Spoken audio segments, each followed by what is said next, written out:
buenas tardes para todos. Muchas gracias por acompañarnos en este segundo conversatorio de secretos para contar en nuestros temas que tienen que ver con la naturaleza. Hoy nos acompaña mi amigo Sebastián Restrepo, una persona que cuando conocí lo relacioné de inmediato con algunos libros de la Fundación y yo dije, este es como este libro hecho persona.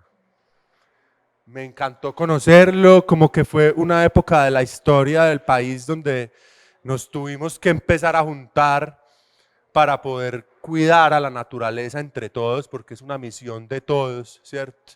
Como dice Carl Sagan aquí en este libro, La Tierra, el Cielo y más allá, vivimos en una mota de polvo suspendida en un rayo de sol, y es una mota de polvo muy frágil, y es nuestra responsabilidad protegerla. Agradecerle a Sebas que se vino desde Támesis, él vive en Támesis, allá en ese lugar maravilloso del suroeste antioqueño, y se metió el viaje hasta acá para podernos acompañar a conversar un ratico sobre eso, sobre la naturaleza como maestra, sobre la importancia de entender que vivimos en un planeta que está vivo y que es nuestra responsabilidad. Entonces, Sebas pues ha estudiado muchas cosas y se ha movido mucho por el mundo, pero sobre todo ahora está en el suroeste, cuidando la naturaleza del suroeste y fundó una plataforma que se llama Visión Suroeste. Sebas, qué bueno que empezáramos como por ahí. ¿Qué es Visión Suroeste? ¿Quién es Sebas? ¿Por qué tu encarrete con la vida? ¿Por qué? Qué lindo, bienvenido amigo. Para mí es un honor y lo acepto con toda la humildad y con algo de pena sentarme acá después del maestro Álvaro Cogollo, porque yo soy apenas un aprendiz y es un honor estar en un espacio de secretos para contar, porque creo que el trabajo que hace Secretos es fundamental, y yo que estudié hace mucho tiempo, el siglo pasado, mi primaria y mi bachillerato, habría querido tener y aprender la información que ustedes transmiten, pero yo viví en la ciudad y creo que la información que ustedes transmiten es más pertinente aún porque se la están enseñando a los niños y niñas que habitan los ecosistemas rurales y las lejanías de nuestro territorio. Entonces, volver a enseñar formalmente la relación que tenemos con esos ecosistemas, la riqueza de esos ecosistemas, es un trabajo fundamental para el cambio que debemos emprender como país. Yo soy hijo de Gloria y Vicente, son dos personas, mi madre nacida en Jericó, mi padre en Támesis, descendientes de familias cafeteras. Soy la primera generación que nace en la ciudad. Decidí irme a hacer una maestría que hice en estudios del desarrollo y la sostenibilidad en Monash, en Australia. Quería de alguna forma como ampliar mi perspectiva del mundo, salir muy amorosamente de estas montañas que tienen un efecto cultural en nosotros e irme para las antípodas. Entonces, pues ya tenía como un programa que quería estudiar, pero quería irme bien lejos. Entonces me fui para Australia, allá viví, trabajé en cocinas, hice mi maestría, fui asistente docente en la universidad, asistente de investigación, y tuve la oportunidad de viajar por esos países de la antípoda, particularmente el Asia. Algo que sentía mucho cuando estaba allá, particularmente en el primer semestre que fue tan duro de esa maestría, en un programa de mindfulness en la universidad, me decían, como en unos ejercicios de meditación y de mindfulness, como piense en un lugar imaginario real donde usted sea feliz y sea pleno. Y yo no me imaginaba algo imaginario, sino que me imaginaba el paisaje de Támesis. Ahí pude comprender durante ese tiempo como ese profundo arraigo y cómo este paisaje nos constituye. Regresé a Colombia hace 3 años exactamente, y decidí darme un tiempo para mirar qué iba a hacer, y me involucré muy temprano en unas conversaciones alrededor de los debates que existían en nuestro paisaje, debates alrededor del desarrollo, y de ahí nace Visión Suroeste. Pero más allá de dar argumentos de la conveniencia e inconveniencia de cierta actividad, entendimos que había que proponer y que había que cultivar la belleza del paisaje, de la gente, de los ríos, y también volvernos a apropiar, pues digamos, de esa riqueza que significa vivir en los Andes tropicales. En el mundo hay un 2.3% pues de la superficie terrestre que es considerada puntos de concentración de la biodiversidad. Y los Andes tropicales es el punto de concentración de la biodiversidad más importante del planeta, porque tiene un mayor número de endemismos.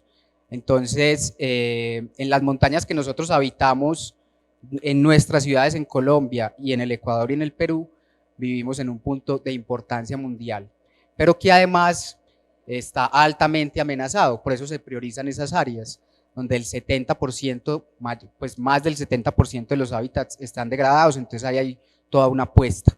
Y nosotros no somos conscientes de eso, entonces Visión Suroeste nace como una iniciativa para comunicar la responsabilidad y el privilegio de habitar un territorio megadiverso y cómo nos reconectamos en nuestras actividades humanas para entender que esa riqueza es estratégica para nosotros, que nos brinda el bienestar, las oportunidades y demás, pero también para el mundo en tiempos de crisis socioecológica. Me lleva a la introducción de este libro que se llama El planeta vivo, un libro que escribimos con Nora Londoño ya hace como 15 años y le hicimos una reedición muy bacana con fotos nuevas, pero me lleva a pensar eso que me dices y además lo que nos hablaba el doctor Álvaro Cogollo esta mañana. Les quiero leer los dos últimos párrafos de la introducción. Dice: aprender de la naturaleza es muy simple. No se necesitan grandes teorías, ni máquinas especiales, ni aparatos electrónicos. Solo debemos acercarnos a ella con respeto y estar dispuestos a recibirla. Despertar nuestra capacidad de asombro y maravillarnos con el milagro de la vida. Para conocer la naturaleza es necesario abrir los ojos, escuchar con atención, oler, tocar, acariciar, probar, observar y estar en silencio. Este libro es una aventura fascinante al interior de la naturaleza, aventura que nos permitirá descubrir muchas de las relaciones que se establecen entre todos los seres. Entender que cada organismo, planta o animal, por pequeño que sea, tiene unas tareas que cumplir en la naturaleza. Necesitamos ser conscientes de que todos los seres somos hijos de la tierra y como hermanos de todas las criaturas hacemos parte de una red que teje la vida en el planeta. Necesitamos comprender que la tierra es la casa de todos y que por lo tanto debemos cuidarla, amarla y conservarla. Este libro es un viaje delicioso porque es en realidad un recorrido por nuestra propia casa, la Tierra, un planeta vivo. Genial, Sebas, qué nota. Y eso además me lleva a pensar en todo esto que venimos pensando hace tanto tiempo. Imagínate, esto es hace 16 años, pero ahora se viene a hablar de producción regenerativa, ganadería regenerativa, conectar los bosques. Hablemos un poquito de eso, por favor. ¿Qué es esa vaina? ¿Y cómo podemos nosotros aportar desde nuestras acciones, desde lo que cada uno hace?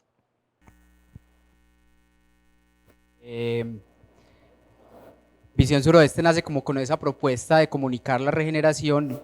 Encontramos todos estos conceptos, pero los pusimos en nuestro paisaje, en nuestra bioregión. Bioregión es como esa vecindad ecológica y cultural que en el suroeste se expresa muy bien alrededor de nuestras cuencas, de un paisaje que es cultural, pues ligado al paisaje cultural cafetero, a una arqueología y demás.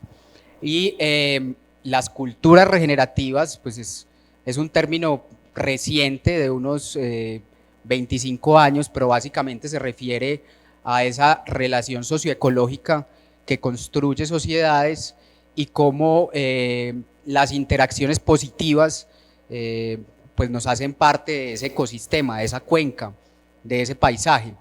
Entonces lo que nosotros nos fuimos a hacer al principio fue buscar iniciativas productivas, familiares de investigación que honraran la naturaleza y la cultura del territorio, y ahí hay pues todo un tema conceptual, pero básicamente hay cafés que están transitando hacia el orgánico, volviendo a cultivos convencionales que son agroecosistemas. Entonces Creamos una red de regeneradores en movimiento, son 42 proyectos que trabajan alrededor de la conservación, la restauración, tránsitos hacia la agroecología, la agricultura regenerativa, hacia la investigación de las aves, hacia el aviturismo, y empezar a conversar entre todos nosotros para intercambiar conocimiento. Y entonces las culturas regenerativas son esas que comprenden que no hay una humanidad separada del planeta ni que la naturaleza es un recurso para explotar, sino que la naturaleza es parte de la comunidad. En nuestras culturas campesinas, ancestrales, indígenas, se habla del buen vivir, los buenos vivires, el vivir sabroso, y es como vivimos de lo que nos da la tierrita y cuidamos la tierrita y comprendemos que los animalitos, el río hacen parte de nuestra salud, nos brindan nuestra salud. Y una forma muy fácil de entenderla es mirar nuestras cuencas principales, la cuenca del río Medellín o la cuenca del Cauca, que es la que cuidamos, un pedacito de esa cuenca, y comprender que la salud de esa cuenca refleja muy bien los problemas que tenemos como sociedad. Y pongo un ejemplo muy claro, o sea, cuando yo era pequeño comíamos torta de pescado en Bolombolo o en la Pintada del Cauca de Bagres, y ya es de Baza, exacto, que es muy loco para mí porque yo estuve en el Mekong y yo comprendo lo que significa eso, o sea, que salga más barato comer un pescado que viene desde el otro lado del mundo, que está también cargado de metales pesados y demás, y que nuestros pescadores tradicionales y que esa actividad económica se haya menguado por cómo tratamos a ese río. Y eso es un problema de desarrollo, y eso refleja también que no, pues que hay algo que no está funcionando bien, ¿cierto? Sebas, y mira esa foto que acaba de pasar, o incluso esta con el río y el paisaje detrás, cómo cuidando nuestras cuencas podríamos conectar todos los bosques de América, incluso podríamos llegar hasta México. Tenemos una compañera aquí de México, y incluso desde México hasta Argentina es donde vive el jaguar, y cómo podríamos conectar toda América solo con las cuencas, respetando la norma, porque es que ya está la norma que dice los retiros de cuánto debo proteger al lado y lado de la cuenca, ¿cierto? Para conservar el agua y la diversidad. Qué bonito eso. ¿Cómo es que vamos a hacer eso, hombre, Sebas? Hay ejemplos como el Mississippi, que ya se han puesto en esa tarea, el río Támesis en Londres, que es bien particular porque así se llama el pueblo donde yo habito, a pesar de que no tiene nada que ver la geografía de Támesis, Antioquia, con la geografía de Londres y la cuenca del Támesis allá.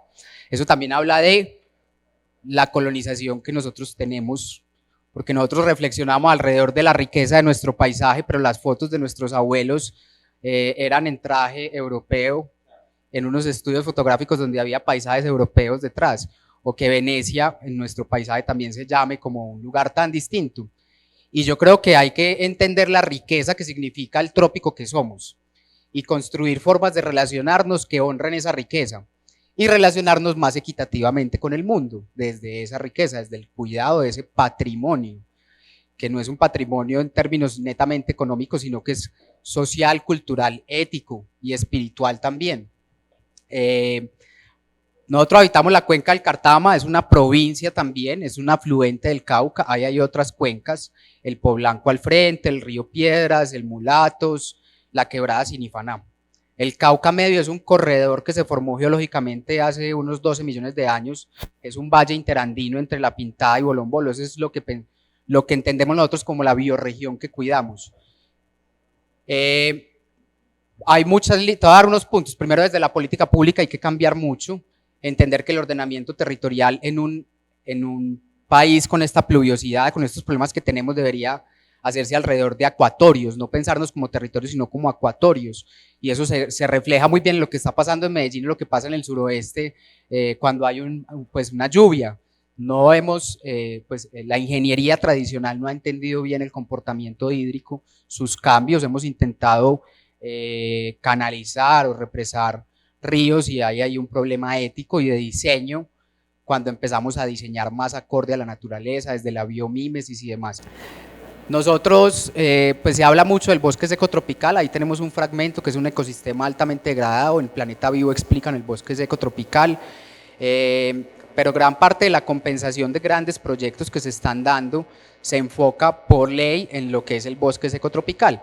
La riqueza del suroeste particularmente y de nuestras montañas andinas es que tú empiezas a coger unas franjas montañosas que tienen desde el bosque seco, el bosque húmedo, el bosque premontano, el bosque montano, el bosque altoandino, pues en un territorio como Támesis, que está desde los 600 metros hasta los 2800. Si no hay una conectividad ecológica, pues las acciones de restauración del bosque seco tropical se quedarán cojas. Y como tú lo decías, las vías primigenias de energía del planeta por donde se dio la vida son las cuencas de los ríos. Entonces hay que empezar a hacer efectiva esa ley, que por ejemplo nosotros debemos respetar 15 metros del retiro de cada cuenca y empezar a generar corredores de conectividad. Y hay una cosa muy bonita de ese paisaje, y es que es una de las pocas franjas donde se podrían generar políticas para conectar ecológicamente, y de conectividad ecológica referimos a que puedan fluir la cordillera occidental con la cordillera central, particularmente entre los Cerro Tusa, Cerro Bravo, esas reservas forestales, el Escarpe Jericó Támesis y el DMI Cuchilla Jardín Támesis. Pero eso es un sueño que estamos tejiendo y que queremos pues como ir promoviendo poco a poco, pero hay que empezar por el pedacito que habitamos. Pero qué lindo, Sebas, porque es que de eso se trata, de soñar y de tener esperanzas. A mí la esperanza pues es lo que me moviliza cada día a seguir trabajando por la naturaleza y por los seres que la habitamos. Y qué lindo eso que dices, porque o sea, nos toca un trabajo mancomunado entre todos, comunidades rurales, finqueros, política, educación, todos mirando hacia lo mismo, que es la conservación de la vida en el planeta, porque ahorita hablé aquí tratando de buscar el bosque seco y me encontré fue con los ecosistemas marinos y acuáticos. Resulta que la vida y la salud de los ecosistemas marinos también empieza en la montaña, ¿cierto? ¿Cómo yo protejo los suelos en la montaña para que toda esa erosión y ese sedimento no se vaya a tapar mis corales? Que fue también algo bonito que nos unió a todos alrededor de esto. ¿Cómo vamos a proteger en serio la vida de todos desde acciones muy puntuales? Qué bueno que hablemos un poquito de eso. ¿Cómo nos invitamos a todos los que estamos acá a pequeñas acciones que tú puedas hacer en tu metro cuadrado para este gran sueño que tenemos en común? Es mucho más difícil para habitantes de las ciudades, de las grandes ciudades, pero unos procesos muy simples es empezar a hacerte cargo de tus residuos orgánicos, porque en un momento en donde hay una crisis alimentaria, porque los insumos agrícolas, unos países que están en guerra, que también son grandes despensas alimentarias, entender que cuando nosotros exportamos aguacate o café, no estamos exportando aguacate o café, sino biomasa. La biomasa es como la gasolina de los procesos vitales del planeta. Entonces, que nosotros estemos poniendo eso en unos rellenos sanitarios, con unos diseños que están generando más gases de efecto invernadero, en vez de hacer circularidad, es uno de los grandes retos de diseño, pero empezar en nuestros hogares compostando. Hay una metáfora muy bonita, y es que nuestra función ecológica principal de un gran mamífero es la dispersión de semillas. Entonces, bueno, cada aguacate que usted se coma puede ser en 7 años un árbol productor de aguacate, ¿cierto? Entonces diseñar jardines también, no por su belleza o su estética, pero el pequeño antejardín de nuestra casa puede ser una huerta funcional, y una huerta que puede cuidar los polinizadores de su barrio. Y ya cuando nos vamos a la ruralidad, pues es aún, digamos, mucho más sencillo, porque ahí todavía uno está más o menos conectado con los ciclos lunares, más o menos consciente de dónde viene su agua, no tanto. Y vuelvo a otro reto de diseño, es nosotros cagamos en el agua limpia. Entonces ahí está, la salud de las cuencas refleja nuestra salud, ¿cierto? Esa es la forma más fácil de dispersar semillas, y no los estoy invitando a que hagan sus necesidades en el parque ni en el antejardín, pero son retos de diseño que tenemos para aprovechar pues, y empezar a construir una economía circular. Cada metro cuadrado cuenta, nuestra ventana de nuestro edificio, nuestro balcón, cómo manejamos nosotros mismos nuestros residuos sólidos, cómo utilizamos cada vez menos el plástico. Eso es pues una parte de una conciencia como consumidor, pero también una parte de cómo se diseña el mercado. Qué pena te interrumpo ahí porque es que hablas de los residuos orgánicos, que es clave. Yo eso pues trato de ser muy juicioso con eso, pero no solo de los orgánicos, sino cómo soy responsable de todos los residuos que estoy generando, ¿cierto? Y cómo trato de reducir al máximo esos residuos que genero, sobre todo tanto plástico, que estamos invadidos de plástico. Ya vimos que hay unas grandes islas en los océanos de plástico, y entonces yo cómo puedo aportar a eso. Dejo las responsabilidades a las grandes, o yo puedo hacer micro granitos de arena para esa gran montaña que necesitamos, ¿cierto? Entonces, ¿cómo separo yo mi reciclaje? ¿Cuándo pasa el reciclaje? ¿Cómo disminuyo al máximo lo que va al relleno sanitario? Que es un reto en el campo. Tú dices que en la ruralidad es más fácil, pero en realidad tampoco pasa, ¿cierto? Yo tengo pues vecinos neo hippies, neo rurales, que todavía sacan la basura mezclada todo junto y no hacen su propio compostaje. Entonces, esa es una invitación bien bonita que nos hace aquí Sebas en este momento. Qué lindo, ahora me estabas contando, Sebas, del festival para honrar al río, y que qué bueno poderlo replicar en otros lugares. Contanos un poquito de eso tan bonito y invítanos para poder ir todos. Listo. Voy a empezar con una parte filosófica también para abordar ese problema. Es muy complejo y después nos vamos a lo que vamos a hacer este semestre y cómo estamos haciendo ese movimiento. Nosotros sabemos de la crisis, digamos, energética que tenemos. Eso es uno de los retos muy grandes, que hay una gran presión que se refleja ya en el clima descontrolado, pero hay unos asuntos filosóficos, o sea, pensar solamente en la transición, en un modelo de transición industrial, de cómo seguimos viviendo como vivimos, basados en energías que no sean energías fósiles, es seguir pensando muy antropocéntricamente. Hay un cambio fundamental desde la conciencia, y es entender la profunda interrelación de todas las formas de vida. Cuando nosotros, hay una forma muy bonita de una maestra de la regeneración que se llama Joanna Macy, y dice, mira, cada que nosotros estamos tomando aire, lo hacemos porque todo lo verde alrededor de nosotros está exhalando oxígeno, y el CO2 que nosotros exhalamos es lo que todo lo verde alrededor de nosotros respira. Y es básicamente, esa es la mejor forma de explicar la crisis climática que tenemos. Estamos rompiendo ese equilibrio, pero estamos haciéndolo pues desde esa mirada individualista del humano, cortoplacista del humano. Entonces hay que empezar a construir una ética planetaria, cuando nos vamos haciendo cargo en la medida en que hacemos conciencia de algo que un maestro budista que murió este año muy teso, se llama Thich Nhat Hanh, nombró como el interser, que es justo lo que explica Planeta Vivo, la profunda interrelación de todos los seres. Nosotros, en promedio, cada humano tiene 7 kilogramos de microorganismos, bacterias, que nos habitan y que hacen simbiosis con nosotros, que nos permiten digerir los alimentos, que nos permiten renovar la piel. Entonces nosotros mismos somos un ecosistema, pero cómo nos relacionamos con ese entorno y parte desde un cambio de conciencia, de entendernos no desde nuestro individualismo, desde la competencia, sino desde la cooperación y más allá de lo humano y lo no humano, lo sintiente. Me acordé con este libro, es que además estamos hechos de lo mismo que está hecho el Sol, las estrellas, los planetas. Todos, además, estos seres que vemos aquí en estas imágenes estamos escritos con las mismas 4 letras, solo que mezcladas de formas diferentes. Entonces eso nos hace todavía mucho más hermanos y mucho más familia. Desde Visión Suroeste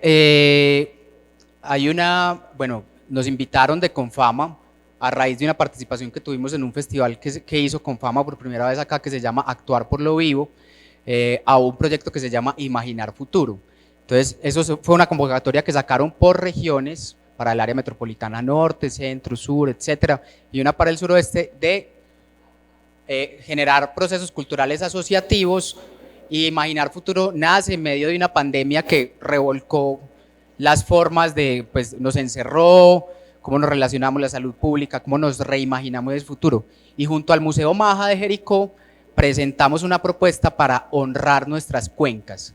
Entonces, el Festival del Río, Maja está en Jericó, nosotros pues en todo el suroeste, pero tenemos como base Támesis, y hay un cordón umbilical que tenemos, un afluente del Cartamas o es afluente del Cauca que se llama Río Frío, que en su parte alta tiene un valle donde nosotros siempre hemos paseado y demás.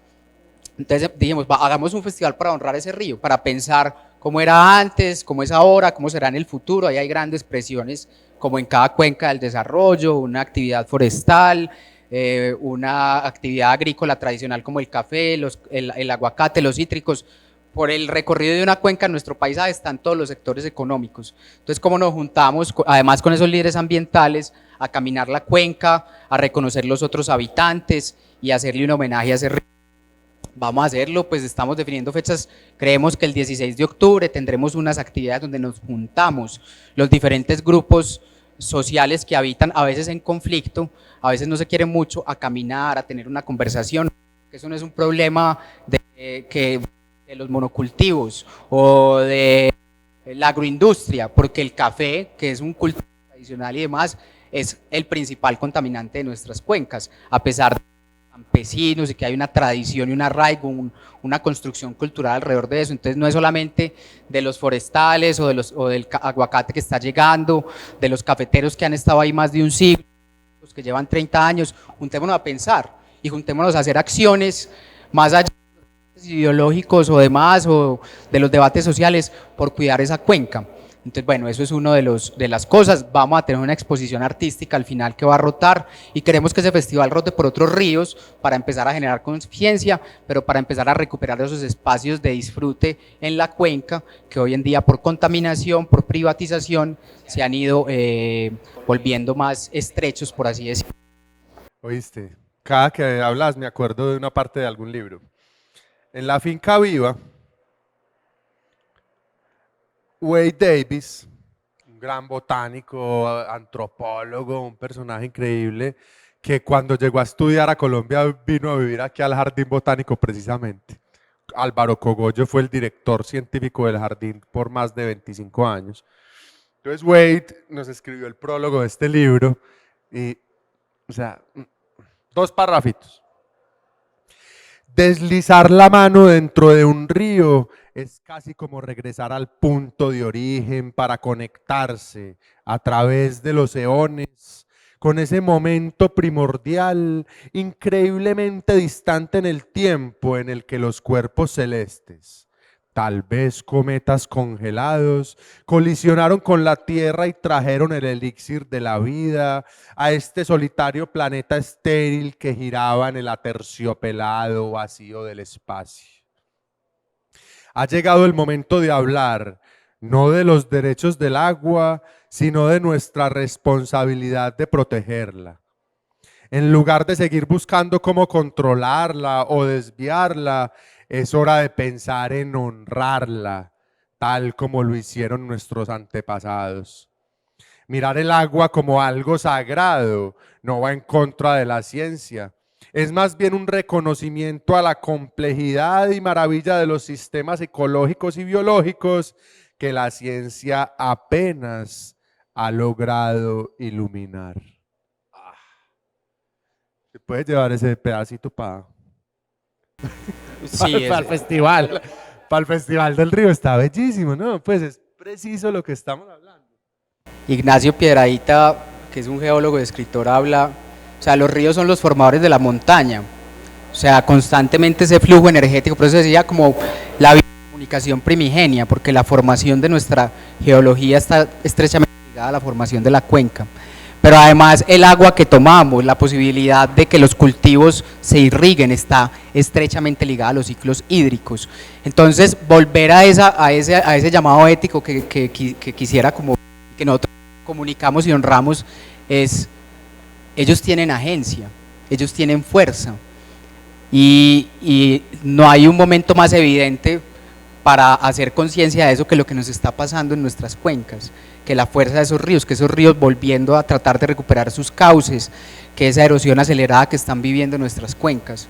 Y eso es por unos procesos de desarrollo que han ignorado esa fuerza de los ríos y los han tratado como recursos, vuelvo y digo, no como unas entes con mucha capacidad de agencia, de moverse, de cambiar, de recuperar su cauce, de moldear las montañas, y pues que están estrechamente ligados precisamente, y en mi caso como hijo de cafeteros, a las oportunidades que me permitieron ser quien soy hoy, irme a estudiar, la posibilidad del desarrollo económico de mi familia y demás.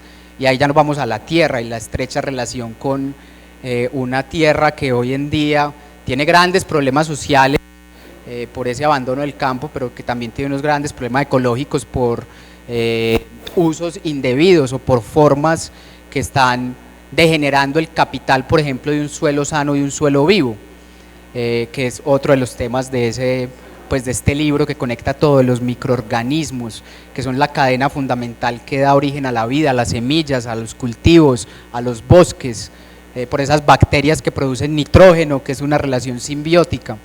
Y por eso, más que competencia, ecosistémicamente nuestro planeta y nosotros como humanos estamos para relacionarnos cooperativamente, no para extraer, porque ahí rompemos el equilibrio. Me encanta, Sebas. Además es como un llamado también al cambio de conciencia, ¿cierto? ¿Cómo vamos a empezar a trabajar más en comunidad? ¿Cómo nos vamos a entregar al otro en vez de estar trabajando solo desde el egoísmo? Que quizá me llevas a otra parte de otro libro, no lo puedo evitar.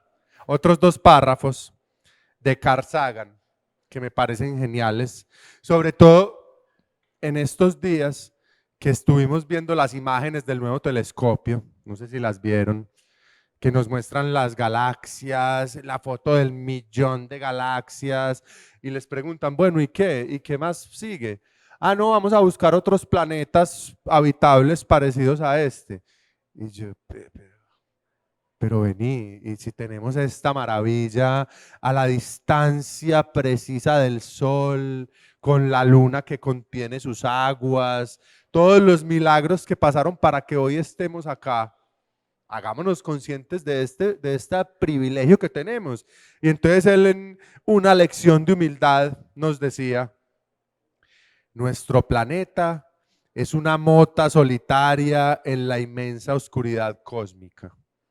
En la oscuridad, en toda esta vastedad, no hay ni un indicio de que la ayuda llegará desde algún otro lugar para salvarnos de nosotros mismos.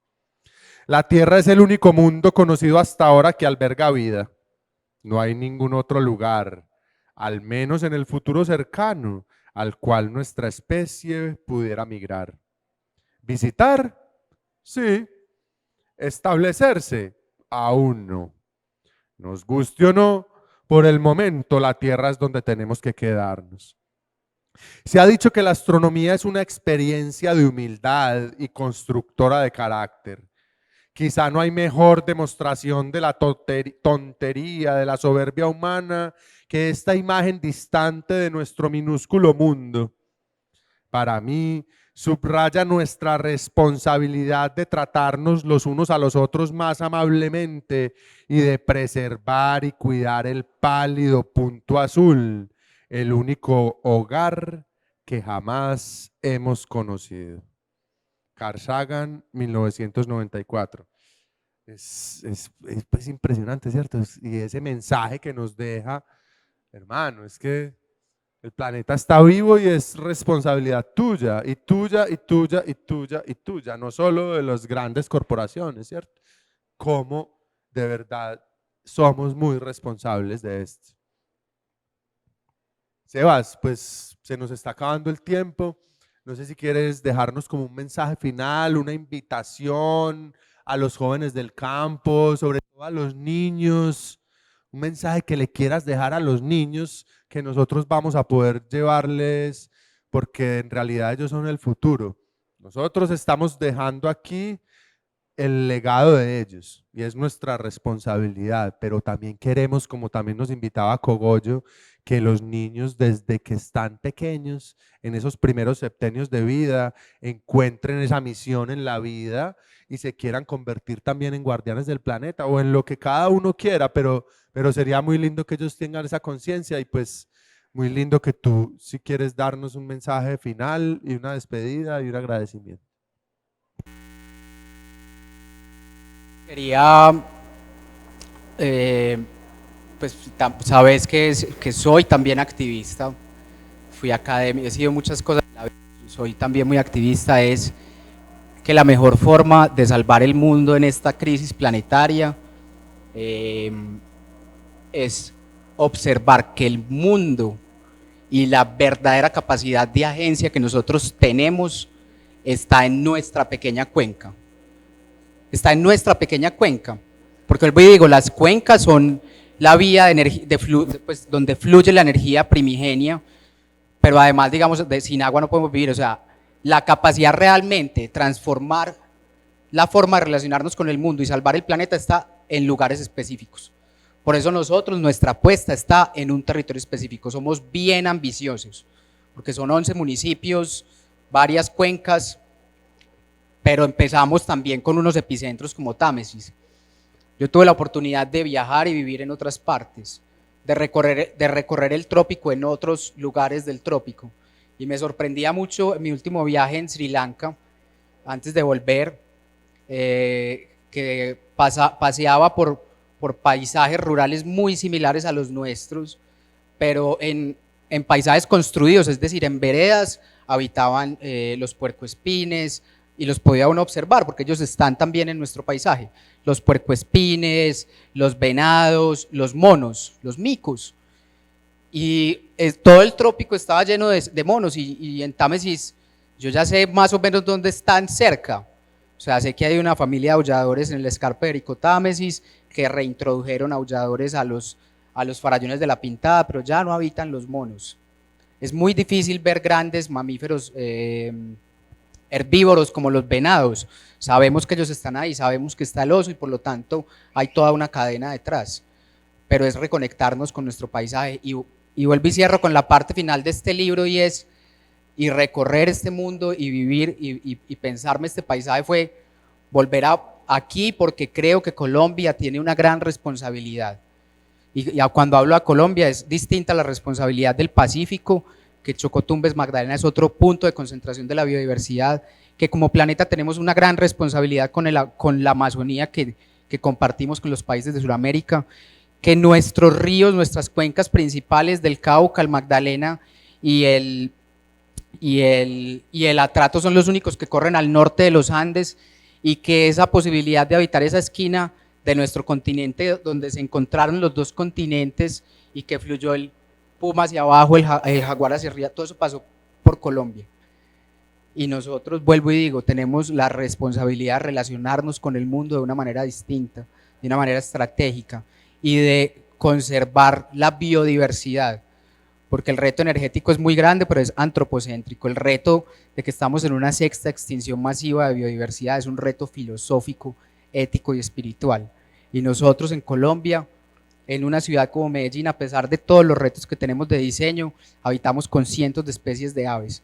Y en una superficie muy pequeña del mundo pasa eso. Entonces, cuando entendamos que la vida que nos rodea es una gran posibilidad para relacionarnos de otra manera con el mundo, empezamos a cambiar.